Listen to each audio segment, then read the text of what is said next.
Mic check, mic check. Perfect. Hello, everyone. We are just about to start.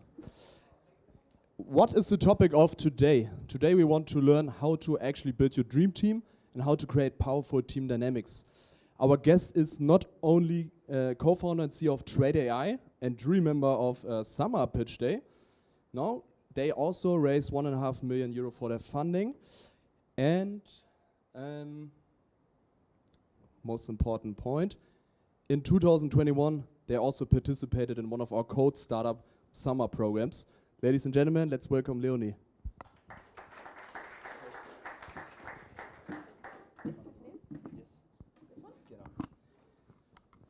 So, welcome. Thank you. Maybe you can start with introducing yourself and what are you doing with Trade AI? Yeah, I'm Leonie, co-founder and CEO. At Trade, we are automating customs compliance data, means everything when it comes to international trade compliance, thinking about duties, taxes, embargoes, sanctions, everything what is now very much on top of the heads of companies when they're importing or exporting to Russia, to the US, or to nearly every other country in the world. Yeah, this is what we're doing. We have an AI tool for this and started with it 2021 as one of the code startups back then. Now we're a team of nearly 20 people and we're supporting 200 customers already. So you said you already have almost 20 people in your team, right? Like yeah. What was like the founding team? How many people? So in the very beginning, we've been 2 people, one code student, Philip, and me. We started in one of these programs with the ideation, and then because Philip is only a backend and AI engineer, we had Hendrik as a freelancer, and then we kept him as our 3rd co-founder. So we've been 3 co-founders with 1 late co-founder. Cool. And how would you describe the team dynamic between like the founder team? Is there like some, I don't know, here we teach right now to like sell before you build, and like in the best case you have like one person focusing on building the product, yeah, and one person of like kind of selling, marketing the product? Definitely. So we are very, very diverse when it comes to our skill sets. So I am very much on the business and commercial side. So I am owning everything when it comes to go to market. And I also owned this in the very beginning. So I took care of all the expert interviews of the first customers, like talking to the market, try to gather everything, all the informations also from the market. And Philip in the very beginning and Hendrik, they just built the product like from day one. And we have like a very hard split there. We also try to not step into the responsibilities of the other person. But this is also possible because we have a very opposite skill set. Just a quick reminder, can maybe everybody turn off, do flight mode? Because as it's shown yesterday, it improves the audio quality a little bit. What you say the dynamic, so how would you describe the dynamic between the founding team, like in a few words maybe? Very diverse, and this also comes with a lot of challenges, honestly.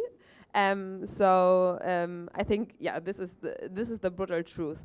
If you have a very diverse team, which I think not is always the best decision, honestly.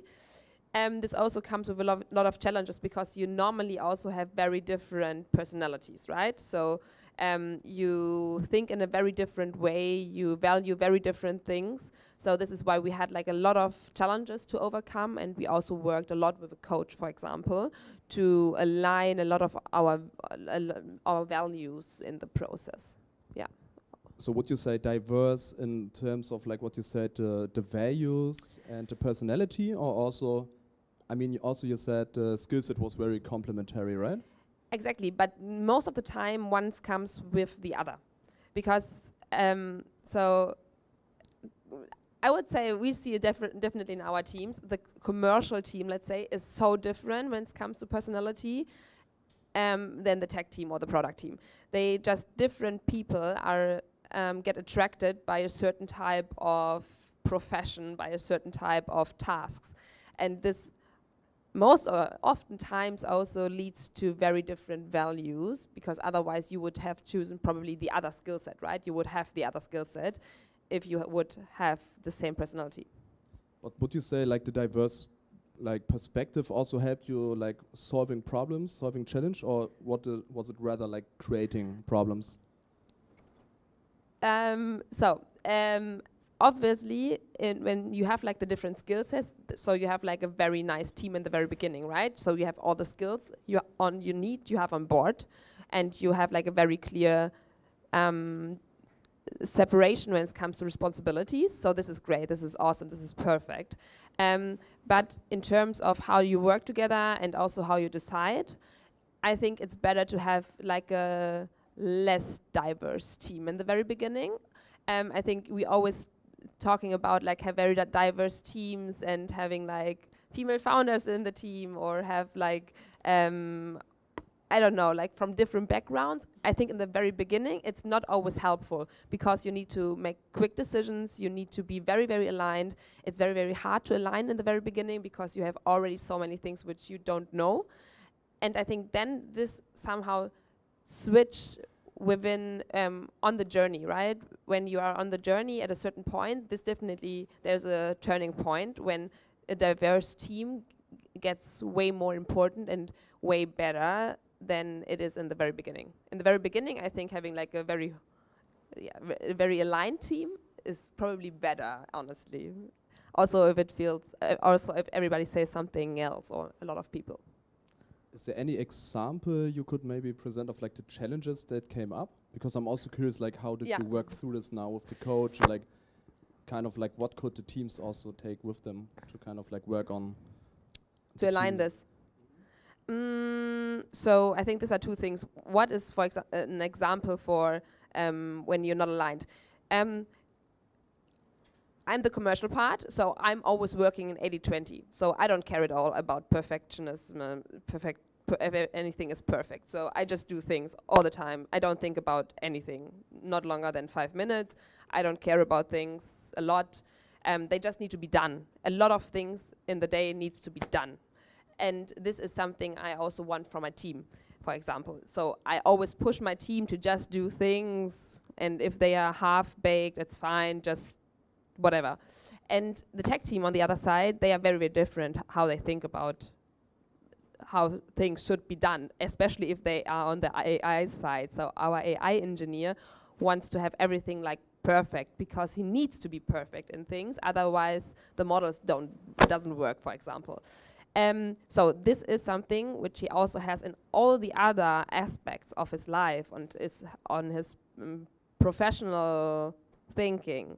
For example, when we back then built the pitch deck, I just throw numbers in the pitch deck. So we are optimizing the process around 75%, for example. And he was like, we don't know. And I was like, yeah, but they also don't know, right? So, but this was like a fight for over 2 weeks, because we discussed that nobody knows what the truth is, so we can just lie. And he was like, no, we cannot lie. It's just not possible. So it was 2 weeks, honestly, and it was so energy draining, even though he is right.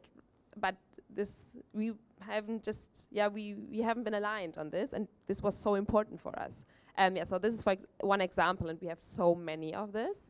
And what really helped us a lot, and I think this is way too early for you, but thinking about this definitely. So having a third party, having a coach who helps us to align, to really active work on our challenges, to acknowledge that we are different, that everybody has the same goal in general, to have like to build a successful company, but that we think different about sometimes how we want to build it, or what is important to build it. So having like a third party to align this, and to always also to bridge sometimes the problems, or to bring new perspectives and strategies how to align and how to gap this into the founding team, was very, very important for us. And do you think the coach helped you also to kind of understand each other more, so you know how to work together, or like what were the the juicy advice you would give?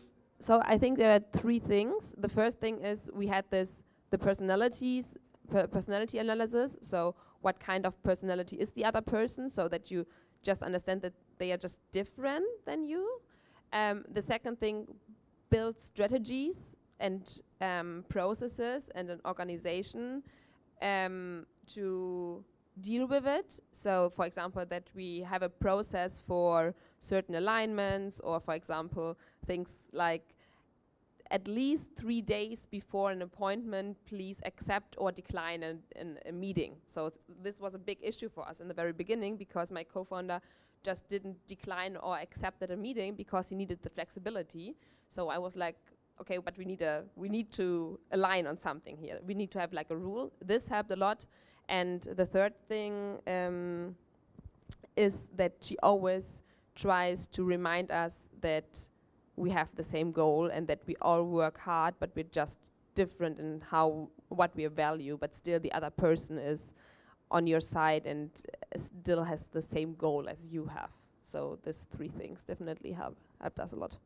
And now you have almost 20 people in the team. How did like the whole dynamic in the company changed? Is it like getting more complex and more difficult now, or is it easier because certain people kind of, I don't know, bring the vibe or like build the processes? It gets easier over time, because you start to build, because you get more people in the team. And imagine so in the very beginning you can only go with 2 people to lunch every day, and at one point or the other you don't want to lunch with them anymore, honestly. So this definitely gets easier, because you have like other people there. You have, so especially now everybody has also more people which align in your values. On the other hand, you obviously need to make sure that the teams work very closely together, and that that you still have like a common ground and shared values, so that the teams don't separate too much from each other. So, but it gets easier, and also you learn a lot in the journey, so you also get a little bit more calmer, I would say. Yeah, you get more calm, so, and you understand the other person way better after time. So yeah, gets easier. Cool, good to hear that. And who were like the first people you hired? Like what kind of positions, what kind of strategic role did they play? What was the first hire? I think an engineer. Yeah, definitely engineer. In the very beginning, we hired mostly product and tech, because it was more important, definitely. And we hired the first commercial people after 2 years, I think. So we waited, so for the first 2 years, I've been on my own on the commercial team, and I think we first had like 5 tech and product people, because they need to start before you can sell. In the very beginning, 1 person to sell and do everything is definitely enough, because you don't have too much to sell. But having a small, efficient tech team is pretty important already in the very beginning. So yeah, this one, the first people we've hired, I think 3, 4 tech and product people. And how's the kind of company culture in your startup? Can you maybe use like a metaphor to describe the dynamic between your teams? Yeah, I think you asked me before. So we're definitely not a family. We are definitely a sports team with flaws, I would say.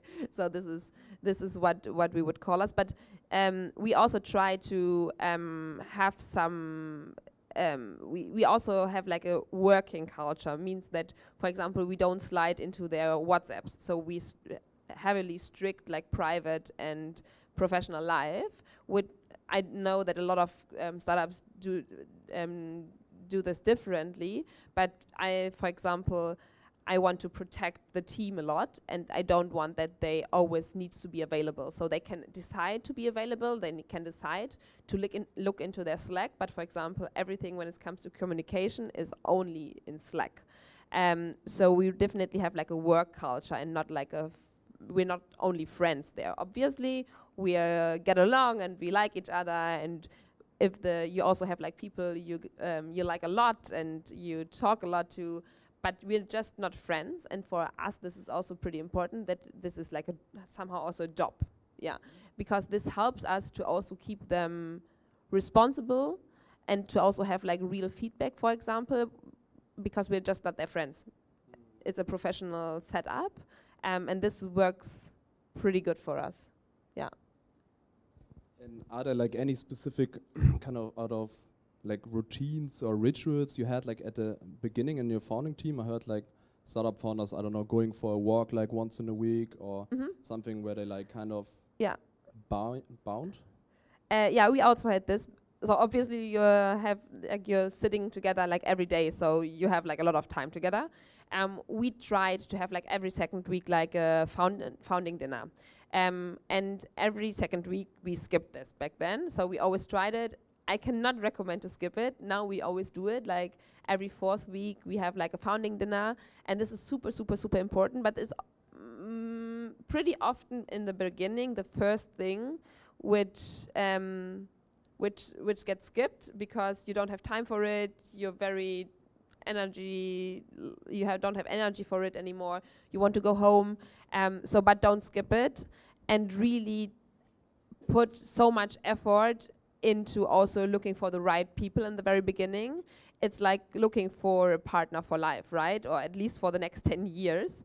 And you spend a lot of time with each other, like a lot of time. You need to take so many decisions together, so that it really makes sense to have this type of routines. We had this, but we skipped it all the time, and I would never do it again, because I think it's super, super, super important.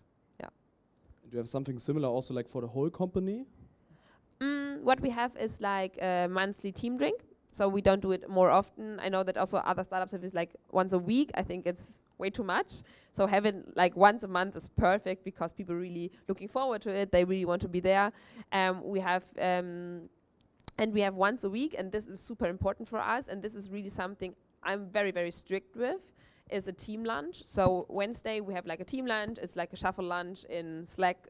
And this is especially also to connect people which are normally don't get really connected, right? For example, tech and sales, they would never talk to each other. Especially tech will never talk to us because honestly, sometimes I think we are stupid, which is fine, but they just don't have so much in common, right? So they would never go to lunch together because why? They don't have anything they can talk about. But this is something we really strict with them and say, hey, you need to be there. And if people start to skip this and to drop out, we remind them that they need to be there and that they should be part of the team lunch. And I think this is super important. Otherwise, the teams get very separated. And how crucial would you say is like expectation management, setting boundaries in a founder team especially? Very, very important. Boundaries, I think that everybody is responsible for their own boundaries. So everybody also has different boundaries. Just be very explicit about it. I think everybody or most of the people have like values and boundaries, and they think that for everybody else it's the same, but it's just not, and nobody knows. So being very explicit and brutal honest about the own expectations, I think, is not only most important part for the founding team, but also for new joiners. In the first meeting, when I have hired somebody, I tell them exactly what I expect from them and what I value when it comes to work. For example, I hate if people are late. I hate it. I hate if people ask questions which are stupid and they could have asked ChatGPT or Google, so I really get crazy about this. And I also like if people being proactive. And how should they know? For example, I don't care about especially like that something is perfect. So I also tell them I don't need perfect things, so just give me whatever you have. So but people need to know how you work and what you expect and what you value to really meet your expectations. If they don't know what your expectations are, how should they meet them? And people, most of the people out there which are not founders, they also love to have guidance. So otherwise, if they would not have loved to have guidance and they would love to always take decisions and think too much about things, they would be probably founders, right? So this is something I really learned over the last 2 years again, is that people love to have guidelines, somehow rules they can stick to, expectations and also goals. This is how they feel safe and they can really accelerate with their own skill set, I think. Otherwise, they get lost because they don't know what to do next. Yeah. So I think having expectations and guidelines is very, very important. And yeah. Cool, thanks. Looking back, would have you done everything the same, or is there anything, especially like in terms of like team dynamics, how to build your dream team, that you would have done different? Yeah, so many things. Wow. Wow. Maybe you can pick your number 1 or 2 things. Yeah, I think I would have put more effort in the very beginning about what we value in terms of team members and working as a founder team. So as I mentioned, we just have this different view on teams and how we work and on the world somehow. And I would have put so much more effort into this to figure out what is like our common ground. We just talked about this. Sometimes it is in our founding team, which is now fine because we found strategies, but in a relationship, if somebody wants to have kids and the other don't want to have kids, and if you then buy a dog, so nobody is happy, right? So, and I would have put so much more effort into figure out in the very beginning if you want to have kids or if you don't want to have kids, to make sure that you don't ask this question too late in your journey when it's probably already too late. So it kind of goes back to like this expectation management, but also like knowing what you really want. What you really want, and I think most of the people don't know what their values are, because I don't know, if you haven't worked too long for a shorter time, probably you don't know what you value about working with other people. So, and then you jump into it and think, okay, how different can it be from somebody else? But yeah, there are huge differences. And first of all, knowing your top 5 values when it comes to working with other people, I think is very, very important. And then communication about it and try to align this in the very beginning. I think this is something I would have done differently, and I didn't know back then what I value. Because it was always easy, but I always worked in commercial teams, so we all been pretty aligned. But this is not true when you have a diverse team. Cool, thanks for sharing. Let's open up the Q&A for our team so they can ask like any question. Is there anyone who wants to start?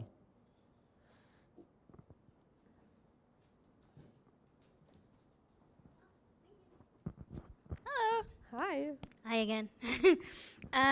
So I have a question that goes to the beginning of what you said. You said that diverse teams can help with solving problems, but sometimes there can be friction working together because everyone's so different. But I wanted to know what you heard when you talked about values. Do you mean the company's values? Do you mean people's individual values? What did you mean by that?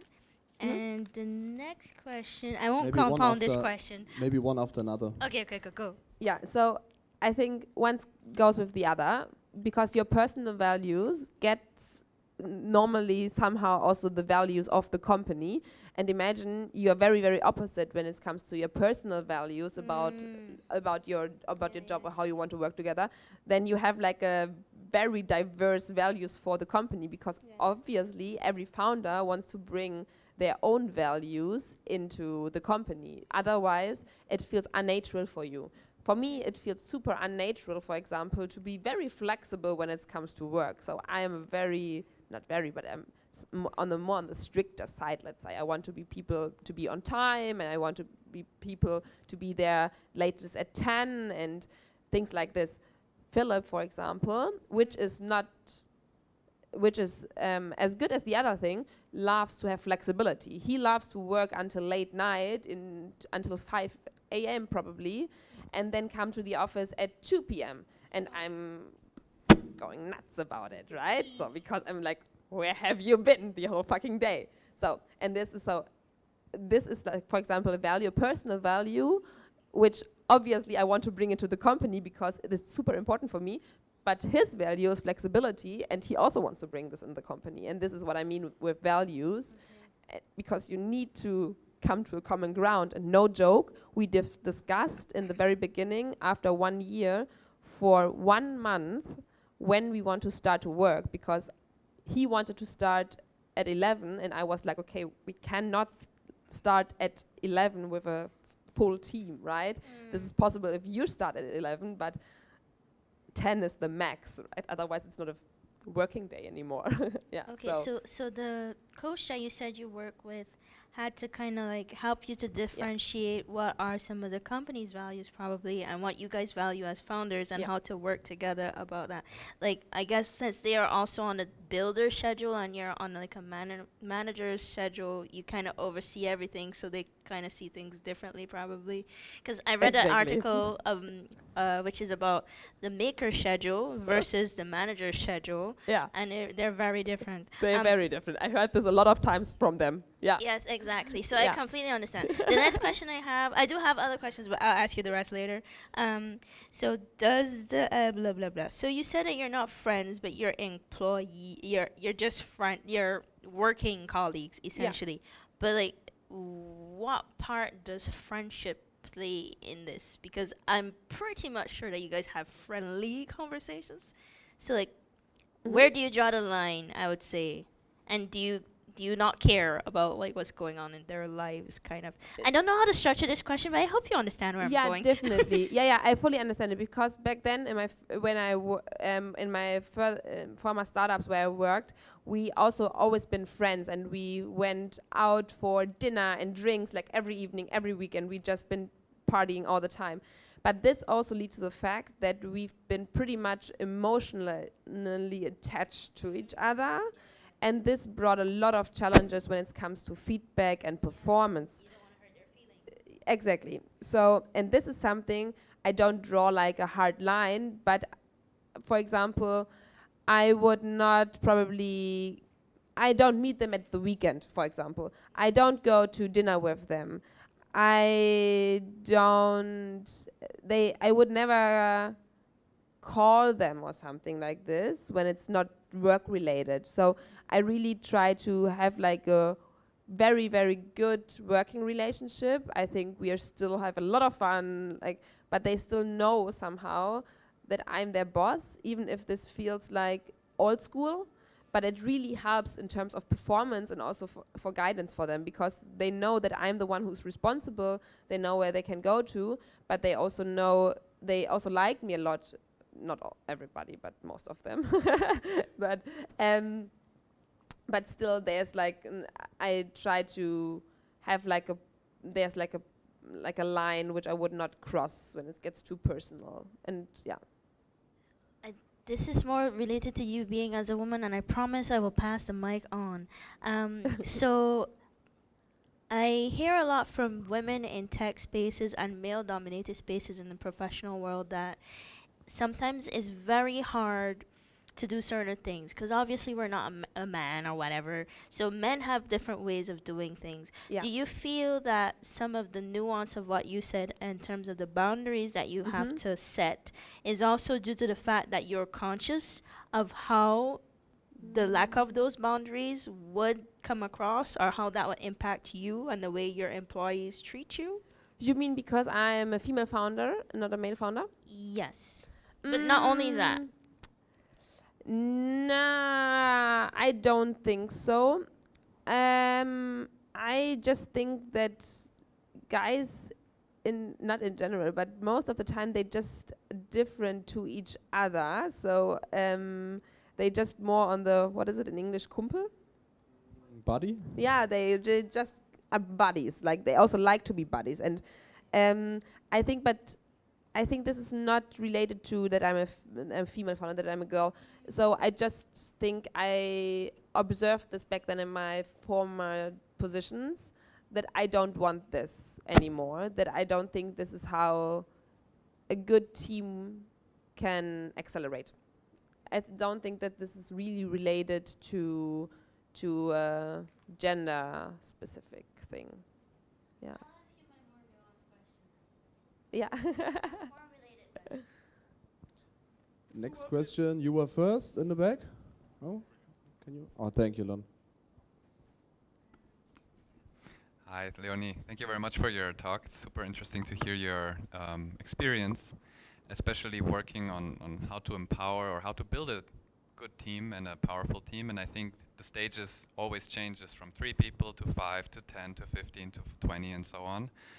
And I wanted to ask you, how are you, or because we've been doing interviews with customers and with potential other teams, and we're hearing this constant response of, I don't have enough time to look more into AI tools, or how I can empower my employees, how can I find new tools to for the different departments, and because we're so focused on our operations, we have stuff to do, and taking out 2 hours even just to investigate and to try out stuff is hard.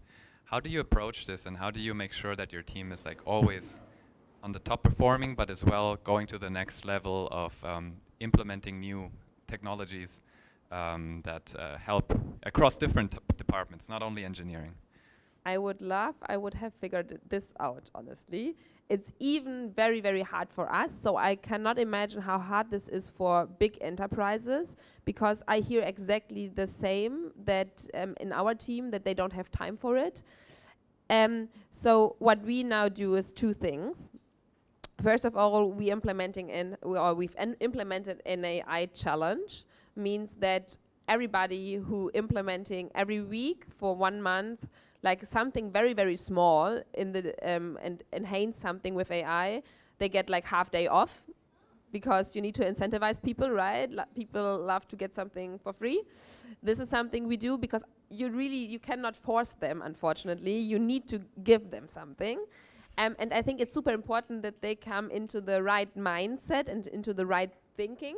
So this is how it can even be like a very, very, very small thing. They just should start to think about how they can make their life easier and put this effort into it. And we want to appreciate this, because then it gets easier over time for them to always find the right tools and to always find it. And the other thing is appreciation within the team. So really, we have a Monday, we have like a check-in, company check-in, and to show these successes, to show what they've done, they have implemented when it comes to AI, to really give them like the appreciation of the team, and to show everybody, hey, if you do something, we see this, and then the rest of the team sees this, and this is something we want here. This is something how we think is the only way to make them to want this, right? They need to want to implement tools. Otherwise, they will always find like excuses if you force them. All right, that's very interesting. And a follow-up question, just which is kind of the flip side of this.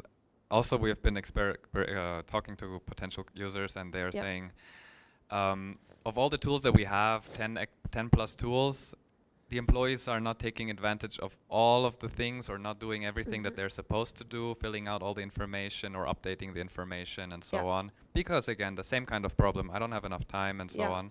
And I think probably the solution would be similar, but incentivizing and positive feedback on the good things. But when it comes to go-to-market, I think this is somehow more the question related, right? So because we're also selling like a AI tool. So what I can really suggest you is to have like a very small task you solve in a very good way, like a very specific one. So this is how we're doing our go-to-market, because also our users, they don't have time, right? They are very occupied with sanctions from Russia. They are very occupied with tariffs from the US. So they are underwater completely. But we have such a specific problem we've picked, and a very, very, very small solution, which is very, very easy to test. This really helps them. If they can see the value within 2 minutes, then they do it, because then it definitely helps them. But I think especially when you're selling to larger companies, to SMBs, to enterprises, then being too broad, they're not used to think, right? They never learn to really think about things, or to really implementing new tools. They don't want to change something. This is not how they work, right? They're doing the same stuff for the last 20 years, really having something very, very small, very specific, and nothing broad, nothing they need to think about, right? One task, one thing one solution, and without experiments, because they don't want to judge something, they don't want to think about things, they just want to have like direct value. I think when it comes to go-to-market, be very, very sharp in your product, even if it feels very small in the very beginning, especially when it comes to AI. This helped us a lot because then we could give them like test accounts, and because the test account gives them direct feedback and direct value, they directly use it. And they then never want to step back from it. Yeah. It's very interesting. Thank you so much, Leonie. Who's go? Lucas? And then we pass the mic around here.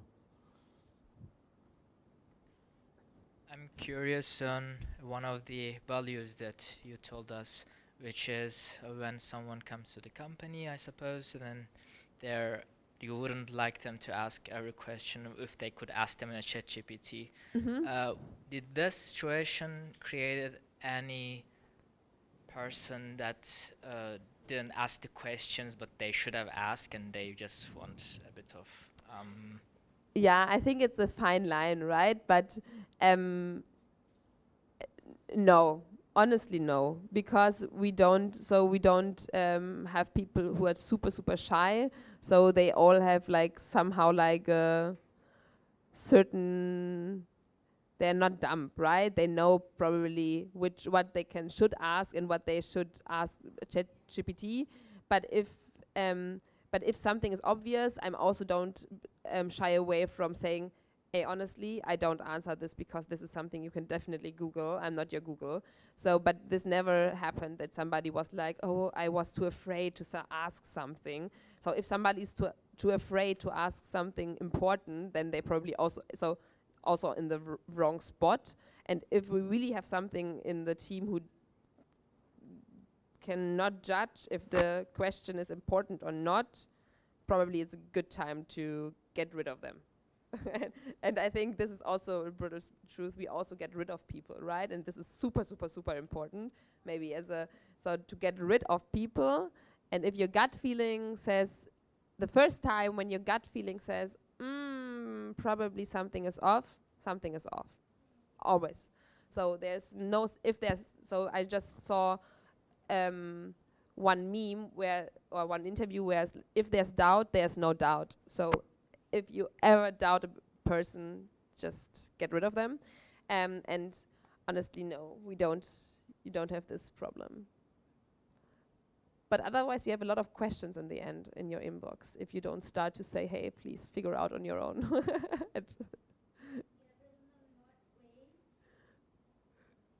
To, what is it? Fire someone? Yeah. Yeah. How many people did you fire already? Oh, yeah, a lot. Does it get easier or? Yeah, it's super easy.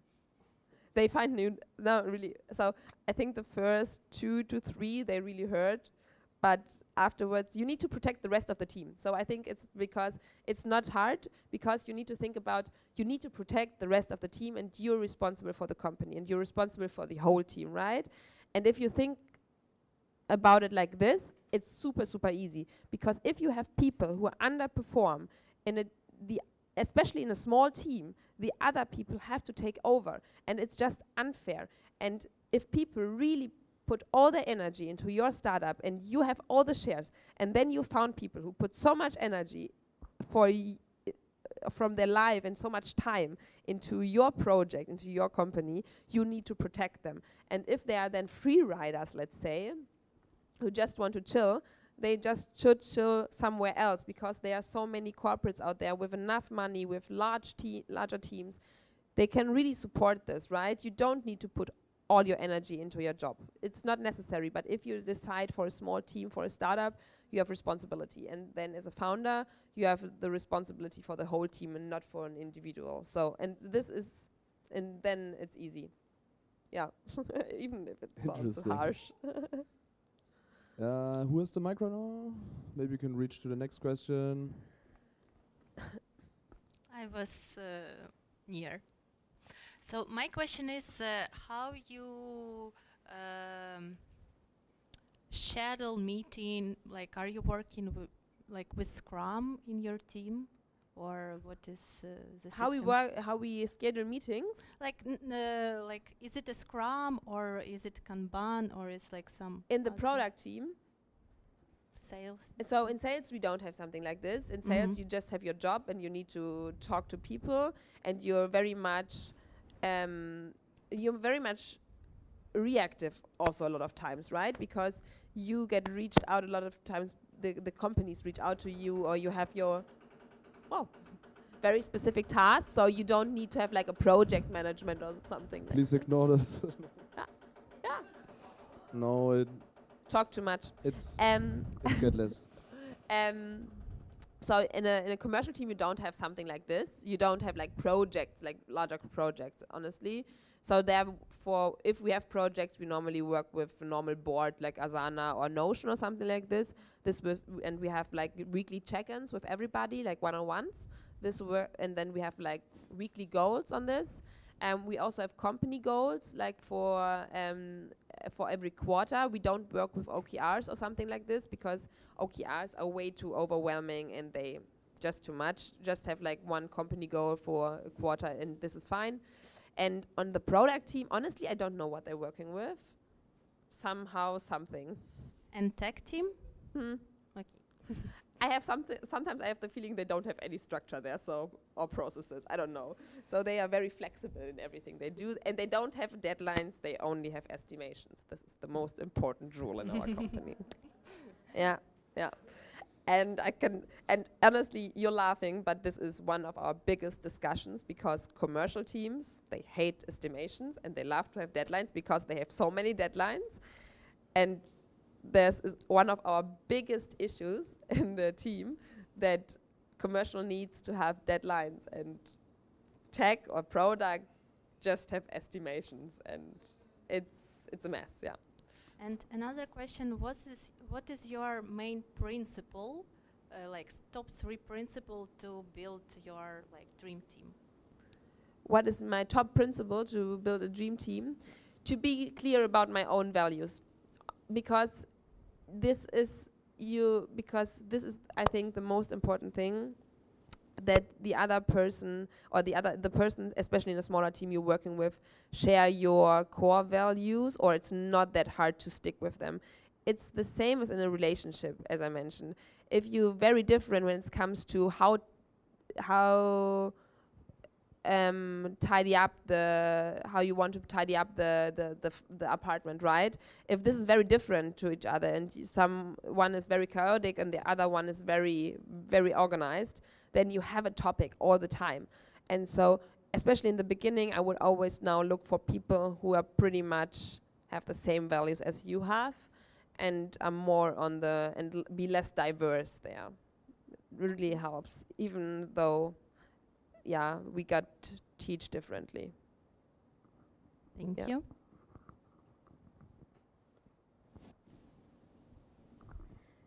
Hi, Leonie. Thank you very much for sharing your perspective. I believe, or I see you as a very straightforward leader, in the sense that you know what you want, you have your values clear, and of course, that's amazingly needed in order to build a very strong team, because I share what you said before. If you have a team, you want them also that they give everything for the company and grow it together. And I very much also like to share the same mindset with the people that I collaborate with. However, in this, let's say gender gap, I would love to hear what is your perspective on that, because I do see you as a super leader, like extremely straightforward. So do you actually focus on that in your company to try to make some strategies, in the sense of, as an early startup, of course you want to hire the best, right? Whatever it is. But also at the same time, there is these quotas that like for a while ago, I always had like the issue that it shouldn't be a quota, but therefore, a quota means that you just have to make a deeper research. You to mean like find- when it comes to hiring, like gender, like that we have like more girls on the team, like more female leaders, for example, in Yes, the team. exactly. Like, do you incentivize that or any gender solution? Yeah. It's funny because it's very natural if you're like a female founder, because I love to, because it's like, this is why boys work with boys, because boys like to work with boys and girls like to work with girls somehow.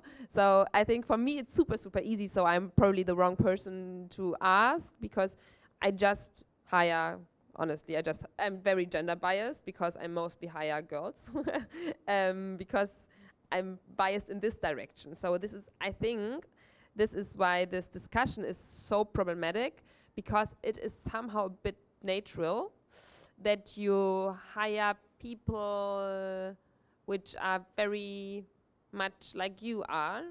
And this is why I have a lot of girls on my team, because it just feels more natural. So I think it's very difficult than if you're like a founder club of 3 boys, for example, right? So it's just more difficult because you always, or you probably more likely to have like then also the first 10 employees to be boys and be pretty much the same as you are. And then it gets very, very difficult to get now girls on board, right? And this is also something I see with startups of friends of mine, which has been 3 boys in the very beginning, and now they have like a boys club there. So I'm the wrong person to ask, because for me it's natural, because I am also biased in this sense, in that I'm hiring most of the time female. Yeah. Well, I don't think you're biased. I think this is just how the world works. However, Exactly. now that So we need more girls in tech positions and in course. founder positions and in leadership positions to do the same. And this is why, so I think this is the most important part, that we have more strong female founders and that we close the gap there, even though it's very, very difficult. Yeah, this perfect. Thank you. is probably the most important one. Thank you. I have a question when it comes to building the team and then the working conditions, contractual conditions. How did you come up with the sort of salary level that you provide, the days of vacation, remote versus hybrid work? Like, did you research on what's the average in Berlin and then just followed along, or how did you decide on these aspects? Also ask ChatGPT. No, this is exactly something. So no, back then we Googled it. So when it comes to salary, you always have these reports. So you have like every year you have like salary reports for all the startups and cities and stuff like this. And then on top of this, then you decide a little bit how you want to build the team. So for example, we decided to not underpay. We also know startups of friends who really are on the lower end of salaries, and then we also have other friends with startups who are on the upper end. And this is somehow like a decision of what kind of people you want to have and how you want to build the team. Do you want to have more, and also what kind of company do you have, right? So if you have like a very tech-heavy startup, you probably go to the upper end of the salary and want to have like the best people. If you have like an execution-heavy startup, you probably want to have like more monkeys there, so you want to be on the lower end of the salary bands. So this is how we try to figure out, okay, what kind of people do we need? Where do we need to be in the range of salaries in terms of what kind of people do we want to have?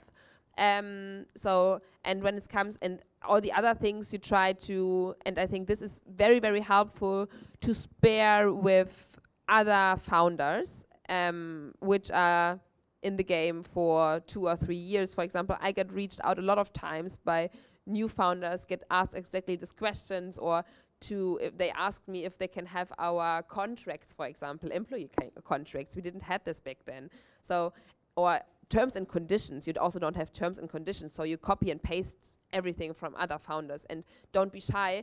Every founder out there will help you with everything, because we've been there 2 years ago and we know the struggle, and we also copied everything from everybody else. So I can only recommend to really reach out. If there's anybody don't answer to you, or if this normally never happens, and then they're just not good people. Then they are just, and normally if you reach out to 10 people, at least 8 will answer. So yeah, the founders, because they always want to give back. And yeah, this is, I think, the best way to figure this out. Could you, yes, perfect. The same is with legal advice, for example, right? So also go to startups or friends where they already have legal advice, because legal advice is super expensive in the very beginning. First of all, thank you very much for the authentic answering of the questions. It's really nice to hear authentic opinion and not just like boring talk. As a question, I really like to listen to Leila Homosi, and she talks about the concept of effort-based reinforcement and also performance-based performance. Like, do you differentiate between that, and generally, how do you tackle that issue? Yeah, also there, I think it depends on the team, for example. And for us, it's different.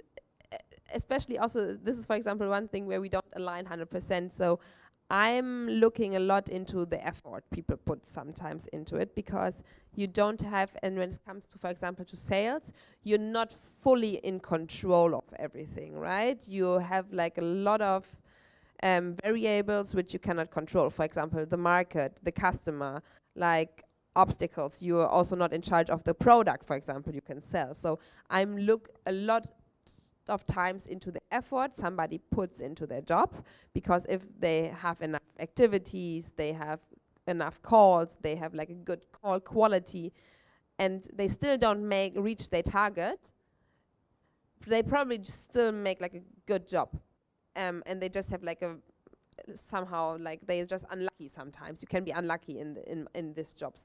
On the other hand, our product team, for example, they are very performance driven, because they don't care how much code they've written, right? It needs to be good code. So I think you cannot put the same framework for every position and the whole company. You really take a look into the specific positions and think about what is like, what can they control, what I want to incentivize.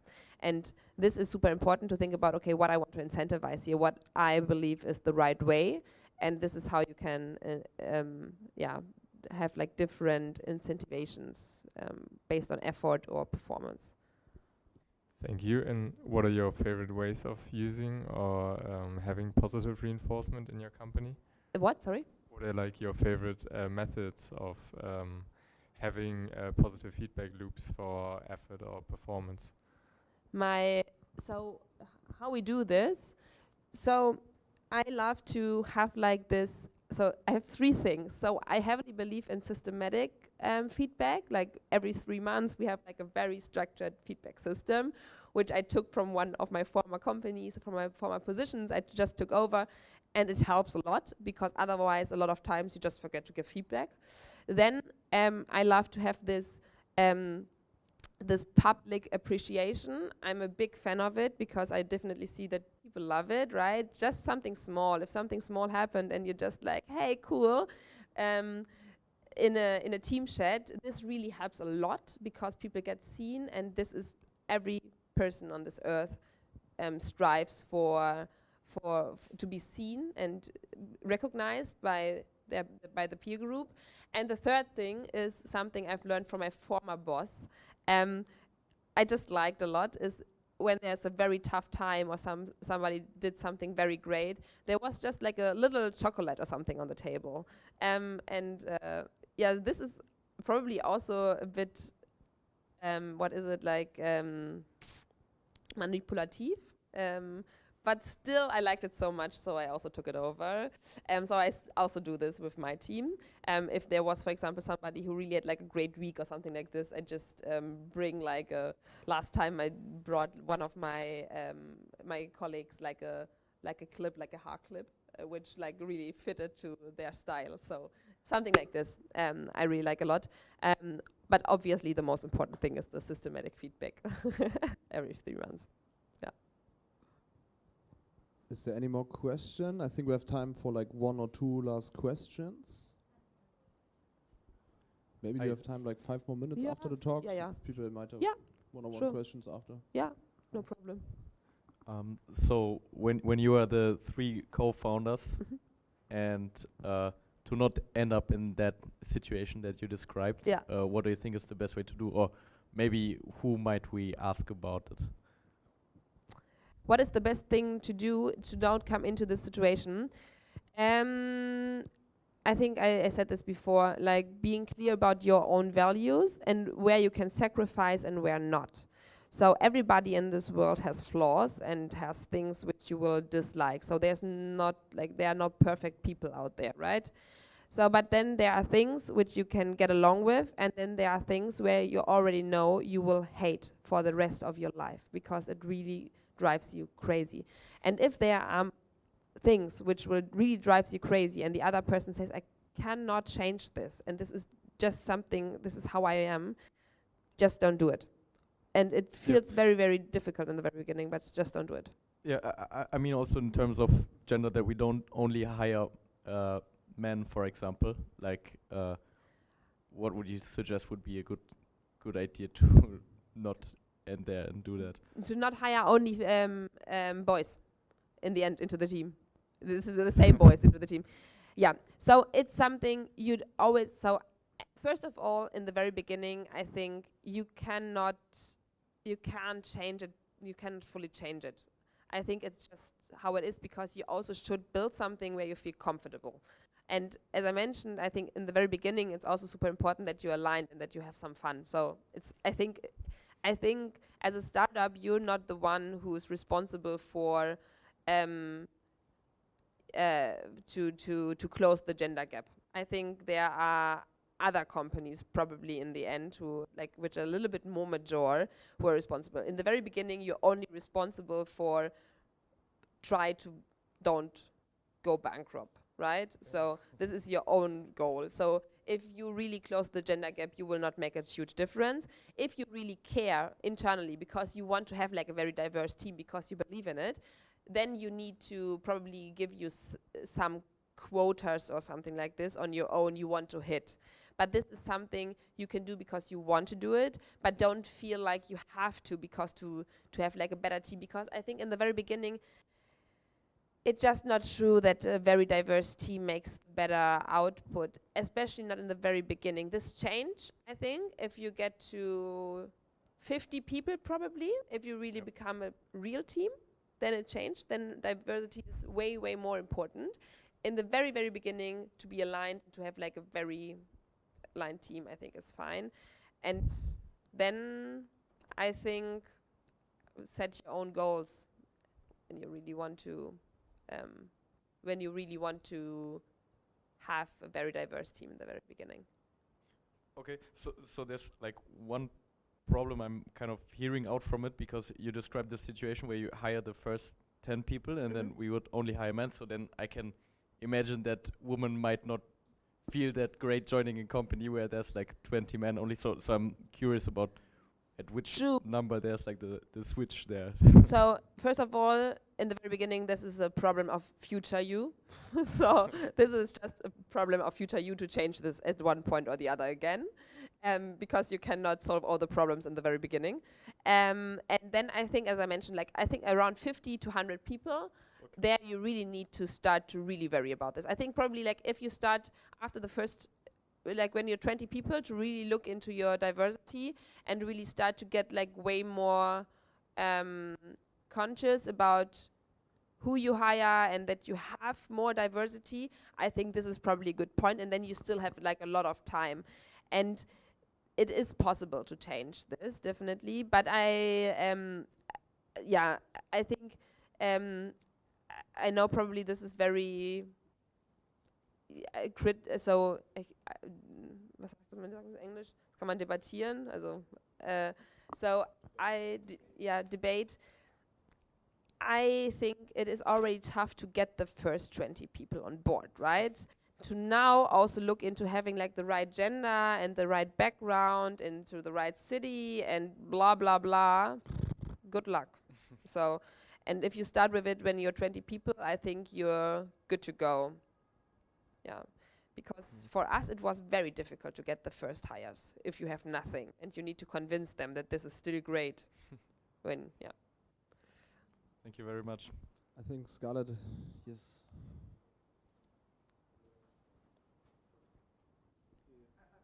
And if you're 20 people, you start to probably also have like somebody for recruiting, so you also have more resources to look for the right people, right? So yeah. Hi, I have a follow-up question for like the positive reinforcement. I think the hair clip thing is very sweet, and if I'm that employee, it would actually made my day. And you said something about like every 3 months you gave a structured feedback. Yeah.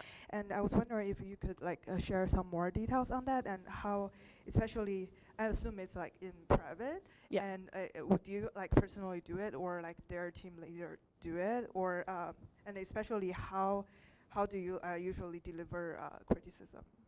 So we do it obviously in private, and we prepare it from both sides. So it's like every 3 months we have like a feedback when it's like, how do you feel? How is your workload? How do you come along with your team members, but also with your supervisor? Is there anything you want to improve? Is there what is already great? What is something you really want to change? And this is something like a 360 feedback. So we really try to give this to each other. And we also took there like around an hour. And every 6 months, then on top of this, we have like a development feedback. Means then we really go very deep into like different questions, and then on a scale from 1 to 5, how much do you agree with blah, blah, blah, blah, blah. And then based on this, we then go into another sheet where we look into what is your motivation, right? What is like important for you working? Like, is it like money? Is it your ramp up your CV? Is it like traveling a lot? So these are the 2 concepts we have. Like one's like pretty general feedback, like how do you feel, what is your work like looking like, and then a very, very like detailed one where we also look into the future. I can also share with you the template. Thank you so much. Yeah, because I also took the template from a former company. And these are the questions are all like delivered digitally? Yeah. Okay. Yeah. Right now we have everything still in Excel, so I think there are tools out there, but we don't have them because they cost money. And we also pre-prepared it, and we also have the history then from the old ones. So we always try to get to keep the history, and it's also super important that it's pre-prepared and everybody writes in the same document. So I also already see the answers of my colleagues before, and they also see mine before. So it's really transparent. And I think this is super important. And in the very beginning, it feels a little bit weird for the other person to write it down already, and that the other person can see it, but they get used to it. Thank you. All right. Maybe one last question. All right. So I was just curious about like how many hours you put in the first days of Trade AI. So did you go like all in, or just prioritize the work-life balance a bit more? So I went all in, and it was not necessary, honestly. So because you're just looking for work, because you don't have too much work in the very beginning, because nobody writes you an email, because nobody cares about you. But I always try to do more and more and more and more and more, because I thought this will speed up the process. But I think this is not true. In the very beginning, you don't have too much to do sometimes, because you don't get emails, you don't have too many pitches, you just try to be busy sometimes. So, and you also forget how busy you will get, because you always try to speed up the things. And then, so I would do it differently probably, because now you're very, very, very, very busy, and then so after 1 or 2 years, it really got a lot of work on. Now you have to put everything in, and it's not a decision anymore. So yeah, have put all my energy into it back then, but probably I would do it differently the next time. Oh, really? I thought it might be like very much work in the beginning and then get easier, but it's interesting to hear that. I also thought this back then. Yeah, and the founders and all the founders already told me no, it is different, and I'm like, ha, yeah, for you, but yeah, they've been right. So it gets more. So how many hours a week are you working? Like 60 to 70, probably something like this. I would say I'm in the office around 9, and I'm leaving around 7, and then I'm working for 2 more hours at home, and then at the weekend, probably, yeah. But I think, and we don't do like this crazy over hours until 2 a.m. And I also don't believe in it. I believe in sleep, and I think nothing good happens, at least in a commercial team anymore, after 8 p.m. Nothing. There's just, yeah, you just have like bad quality outcome afterwards. Yeah, I think so too. Thank you very much. All right, thanks a lot for your great questions. Since we talked about appreciation, also I wanted to give a huge shout out to Julian. He's the guy responsible for all the technical setup. He's here every day and always makes sure the live stream is on, recording, the setup is fine. And of course, thanks a lot, Leonie, for your time and all the great effort you put in here.